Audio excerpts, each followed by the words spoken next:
Hello friends, ನಮಸ್ಕಾರ. Patel computer YouTube ಚಾನಲ್ನಲ್ಲಿ ನಿಮ್ಮೆಲ್ಲರಿಗೂ ಹಾರ್ದಿಕ ಸ್ವಾಗತ. ಫ್ರೆಂಡ್ಸ್, ಇವತ್ತಿನ ವಿಡಿಯೋದಲ್ಲಿ ಗೃಹಲಕ್ಷ್ಮಿ ಅರ್ಜಿ ಯಾರ್ಯಾರು ಇನ್ನೂವರೆಗೂ ಅರ್ಜಿಯನ್ನು ಸಲ್ಲಿಕೆ ಮಾಡಿಲ್ಲ ಅಂತ ಫಲಾನುಭವಿಗಳಿಗೆ ಒಂದು ಸಿಹಿ ಸುದ್ದಿ ಬಂದಿದೆ. ಅದರ ಬಗ್ಗೆ ಸಂಪೂರ್ಣವಾಗಿ ಮಾಹಿತಿ ಈ ವಿಡಿಯೋದಲ್ಲಿ ತಮ್ಮೆಲ್ಲರಿಗೂ ತಿಳಿಸ್ಕೊಡ್ತೇನೆ. ವಿಡಿಯೋನ ಶುರು ಮಾಡೋದಕ್ಕಿಂತ ಮುಂಚೆ ನಮ್ಮ ಯೂಟ್ಯೂಬ್ ಚಾನಲ್ಗೆ ಮೊದಲ ಬಾರಿಗೆ ನೋಡ್ತಾ ಇದ್ರೆ ನಮ್ಮ ಯೂಟ್ಯೂಬ್ ಚಾನಲ್ಗೆ ಸಬ್ಸ್ಕ್ರೈಬ್ ಆಗಿ ಹಾಗೂ ಪಕ್ಕದಲ್ಲಿರುವ ಬೆಲ್ ಬಟನ್ ಅನ್ನು ಆನ್ ಮಾಡ್ಕೊಳ್ಳಿ. ಹಾಗೆ ವಿಡಿಯೋನ ಲೈಕ್ ಮಾಡೋದನ್ನು ಮರಿಬೇಡಿ. ಫ್ರೆಂಡ್ಸ್, ಗೃಹಲಕ್ಷ್ಮಿ ಯೋಜನೆಯ ಲಾಭವನ್ನು ಈಗಾಗಲೇ ರಾಜ್ಯದ ಎಲ್ಲ ಮನೆ ಯಜಮಾನಿಯ ಇದರ ಲಾಭವನ್ನು ಪಡಿತಾ ಇದ್ದಾರೆ. ಈಗಾಗಲೇ ಸುಮಾರು 4 ರಿಂದ 5 ತಿಂಗಳು ಗೃಹಲಕ್ಷ್ಮಿ ಹಣವನ್ನು ಫಲಾನುಭವಿಗಳು ಖಾತೆಗೆ ಪಡೆಯುತ್ತಿದ್ದಾರೆ. ಆದರೆ ಕೆಲ ಜನರಿಗೆ ಗೃಹಲಕ್ಷ್ಮಿಯ ಅರ್ಜಿ ಸಲ್ಲಿಕೆ ಸಂಪೂರ್ಣಗೊಂಡಿಲ್ಲ. ಆನ್ಲೈನ್ ಮೂಲಕ ಅರ್ಜಿ ಸಲ್ಲಿಕೆ ಯಾರ್ಯಾರು ಮಾಡಿಲ್ಲ ಅಂತ ಫಲಾನುಭವಿಗಳಿಗೆ ಈಗಾಗಲೇ ದಿನಾಂಕ 10 ಜನವರಿ 2024ರಂದು ಯಾರ್ಯಾರು ಗೃಹಲಕ್ಷ್ಮಿ ಅರ್ಜಿಯನ್ನು ಸಲ್ಲಿಕೆ ಮಾಡಿಲ್ಲ ಅಂಥವರಿಗೆ ಶುರು ಮಾಡಲಾಗಿದೆ. ಹಲವಾರು ರೀತಿಯಲ್ಲಿ ತೊಂದರೆ ಎದುರಾಗ್ತಿದೆ ಅಂತ ಫಲಾನುಭವಿಗಳಿಗೆ ಪ್ರಾಬ್ಲಮ್ ಸಾಲ್ವ್ ಮಾಡಿದ್ದಾರೆ. ಯಾರ ಅರ್ಜಿಯನ್ನು ಸಲ್ಲಿಕೆ ಮಾಡಬಹುದು ಅಂದರೆ, ರೇಷನ್ ಕಾರ್ಡ್ನಲ್ಲಿದ್ದ ಪತಿಯ ಹೆಸರು ಬದಲಾಯಿಸಿ ಮನೆ ಯಜಮಾನಿ ಹೆಸರು ಸೇರಿಸಿರುವ ಫಲಾನುಭವಿಗಳಿಗೆ ಅರ್ಜಿಯನ್ನು ಸಲ್ಲಿಸಬಹುದಾಗಿದೆ. ಹಾಗೂ ಮನೆ ಯಜಮಾನಿ ಅಂದರೆ ರೇಷನ್ ಕಾರ್ಡ್ನಲ್ಲಿದ್ದ ಅತ್ತೆ, ತಾಯಿ ಅಥವಾ ಅಜ್ಜಿ ಮರಣ ಹೊಂದಿದ್ದಾರೆ.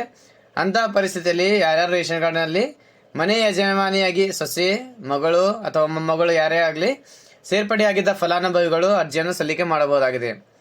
ಅದೇ ರೀತಿಯಾಗಿ ಕೆಲವೊಂದು ರೇಷನ್ ಕಾರ್ಡ್ನಲ್ಲಿ ಯಾವುದೇ ರೀತಿಯಲ್ಲಿ ಮಹಿಳೆಯ ಹೆಸರು ಇರಲಾರದವರು ರೀಸೆಂಟಾಗಿ ಯಾರಾದರೂ ರೇಷನ್ ಕಾರ್ಡಲ್ಲಿ ಮಹಿಳೆಯ ಹೆಸರು ಸೇರ್ಪಡೆ ಮಾಡ್ಕೊಂಡಿದ್ರೆ ಅಂಥ ಫಲಾನುಭವಿಗಳು ಕೂಡ ಈ ಯೋಜನೆಗೆ ಅರ್ಜಿಯನ್ನು ಸಲ್ಲಿಕೆಯನ್ನು ಮಾಡಬಹುದಾಗಿದೆ.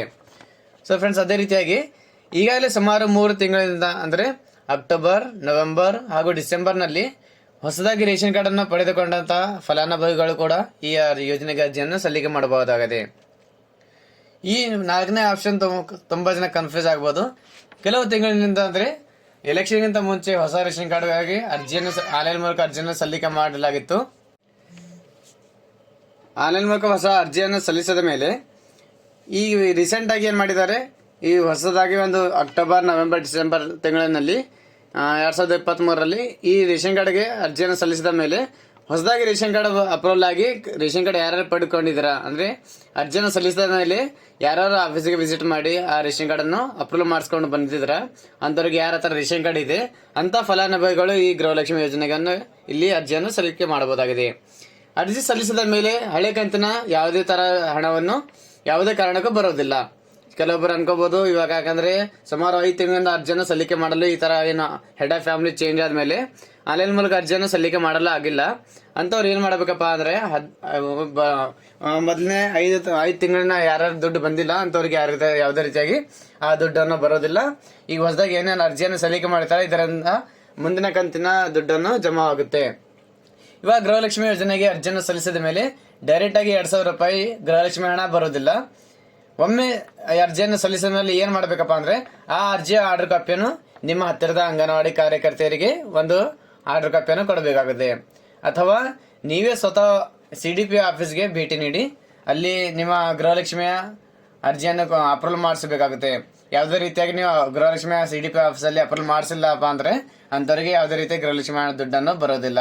ಅಂದ್ರೆ ಯಾವ ತಿಂಗಳಲ್ಲಿ ಅಪ್ರೂವಲ್ ಆಗುತ್ತೆ, ಯಾವ ದಿವಸದಿಂದ ಏನು ಅರ್ಜಿಯನ್ನು ಸಲ್ಲಿಕೆ ಮಾಡಿರ್ತಾರ ಅಲ್ಲಿಂದ ನಿಮ್ಮ ಗೃಹಲಕ್ಷ್ಮಿ ಹಣವನ್ನು ಕೌಂಟ್ ಆಗುತ್ತೆ. ಸೊ ಅದಕ್ಕಾಗಿ ಆದಷ್ಟು ಬೇಗ ನೀವು ಆನ್ಲೈನ್ ಮೂಲಕ ಅರ್ಜಿಯನ್ನು ಸಲ್ಲಿಕೆ ಮಾಡಿ ನಿಮ್ಮ ಹತ್ತಿರದ ಕಾರ್ಯಕರ್ತೆಗೆ ಅಲ್ಲಿ ಸಲ್ಲಿಕೆ ಮಾಡಿ, ಅಥವಾ ಇಲ್ಲಾಂದ್ರೆ ನಿಮ್ಮ CDP ಆಫೀಸ್ಗೆ ಡೈರೆಕ್ಟ್ ವಿಸಿಟ್ ಮಾಡಿ ನಿಮ್ಮ ಗೃಹಲಕ್ಷ್ಮಿ ಅರ್ಜಿಯನ್ನು ಅಪ್ರೂವಲ್ ಮಾಡಿಸಬಹುದಾಗಿದೆ. ಸೊ ಫ್ರೆಂಡ್ಸ್, ಈ ಒಂದು ಯೋಜನೆಗೆ ಮೊದಲಿನಂತೆ ನಿಮ್ಮ ಹತ್ತಿರದ ಗ್ರಾಮ 1, ಕರ್ನಾಟಕ 1 ಹಾಗೂ ಬಾಪೂಜಿ ಸೇವಾ ಕೇಂದ್ರದಲ್ಲಿ ಭೇಟಿ ನೀಡಿ ಅರ್ಜಿಯನ್ನು ಸಲ್ಲಿಕೆ ಮಾಡಬಹುದಾಗಿದೆ. ಸುಮಾರು ಜನ ಡೈರೆಕ್ಟ್ ಆನ್ಲೈನ್ಗೆ ಹೋಗಿ ಅಥವಾ ಸೈಬರ್ ಕೆಫೆಗೆ ಹೋಗಿ ಅಲ್ಲಿಂದ ಅರ್ಜಿಯನ್ನು ಸಲ್ಲಿಕೆ ಮಾಡಲು ಯಾವುದೇ ತರ ಅವಕಾಶವನ್ನು ಇರುವುದಿಲ್ಲ. ಅದಕ್ಕಾಗಿ ನೀವು ಈ 3 ಸೆಂಟರ್ಗಳಿಗೆ ಎಲ್ಲಿ ಬೇಕಾದರೂ ಹೋಗಿ ಅರ್ಜಿಯನ್ನು ಸಲ್ಲಿಕೆ ಮಾಡಬಹುದಾಗಿದೆ. ಸೊ ಫ್ರೆಂಡ್ಸ್, ನಮ್ಮ ಮಾಹಿತಿಯನ್ನು ಇಷ್ಟವಾದರೆ ಒಂದು ಲೈಕ್ ಮಾಡಿ, ನಿಮ್ಮ ಫ್ರೆಂಡ್ಸ್ ಅಥವಾ ಆತ್ಮೀಯರಿಗೆ ಅಥವಾ ಯಾರು ಈ ತರದ ಪ್ರಾಬ್ಲಮ್ಸ್ ಇಂದ ಗೃಹಲಕ್ಷ್ಮಿ ಯೋಜನೆಗೆ ಅರ್ಜಿಯನ್ನು ಸಲ್ಲಿಕೆ ಮಾಡಿಲ್ಲ ಅಂಥವ್ರಿಗೆ ಎಲ್ರಿಗೂ ಈ ಮಾಹಿತಿಯನ್ನು ಶೇರ್ ಮಾಡಿ. ನಾನು ಮತ್ತೆ ಭೇಟಿಯಾಗುತ್ತೇನೆ ಮುಂದಿನ ವಿಡಿಯೋ ಜೊತೆಗೆ. ಎಲ್ಲರಿಗೂ ನಮಸ್ಕಾರ, ಧನ್ಯವಾದಗಳು, ಶುಭ ದಿನ.